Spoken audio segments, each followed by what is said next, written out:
পরিস্থিতির জন্য যারা দায়ী এই জন্য কিন্তু আমি একটা কয়েকজন আপনারা জানেন যে করা হয়েছে, সাসপেন্ড করা হয়েছে, কাউরে অ্যাটাচ করা হয়েছে এবং একটা ইনকোয়ারি কমিটি করা হয়েছে। ইনকোয়ারি কমিটিতে মনে হয় 3 দিন কার্য দিবসের ভিতরে মানে তাদের রিপোর্টটা সাবমিট করতে বলা হয়েছে এবং ওই রিপোর্ট সাবমিট করার পরেই যারা এটার জন্য দোষী তাদের এগেনস্টে আইনানুগ ব্যবস্থা নেওয়া হবে। বিদেশে যাইনি সিস্টেমটা জানার জন্য। আমি মনে হয় 2011 সালের পর আর এই ক্রস করা হয় নাই। এই জন্য কীভাবে ইমিগ্রেশনটা হয়, কীভাবে হয়, যেহেতু অনেক উন্নতি হয়েছে আগের থেকে, এগুলি একটু দেখার জন্য আসা হয়েছে। তা আমি দেখে গেলাম এটা আগের থেকে অনেক উন্নতি হয়েছে এবং এই যে উন্নতির ধারাটা যেন অব্যাহত থাকে এটি আসার উদ্দেশ্য ছিল।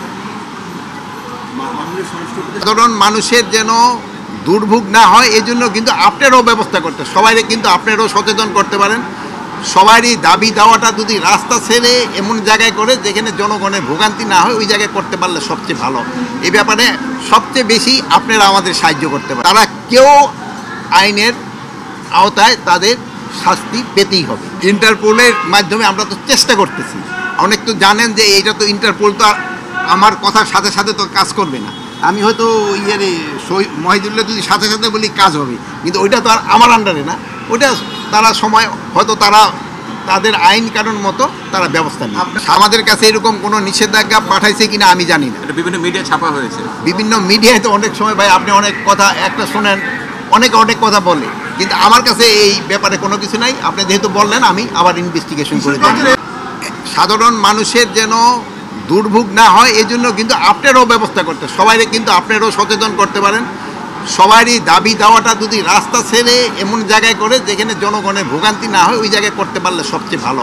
এই ব্যাপারে সবচেয়ে বেশি আপনারা আমাদের সাহায্য করতে পারেন। আপনারা যদি জনগণকে সচেতন করেন এবং যারা তাদের দাবি দেওয়াগুলি আমি অযৌক্তিক কারো বলবো না, তাদের যদি যৌক্তিক দাবি থাকে প্রপার জায়গায় করলে সবচেয়ে ভালো। এখন দেখছেন যে তারা কিন্তু প্রথমে এক জায়গায় যেখানে বলার পরে তারা কিন্তু শিফট করে গেছে অন্য জায়গায়।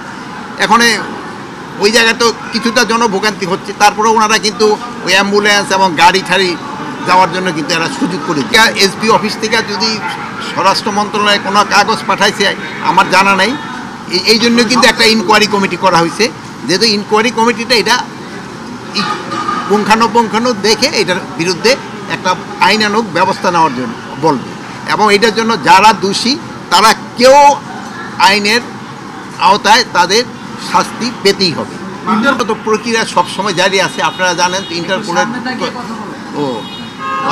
আচ্ছা ঠিক আছে, যেহেতু উনি তো সাইডে এই জন্য যে ইন্টারপোলের মাধ্যমে আমরা তো চেষ্টা করতেছি। অনেক তো জানেন যে এইটা তো ইন্টারপোল তো আমার কথার সাথে সাথে তো কাজ করবে না।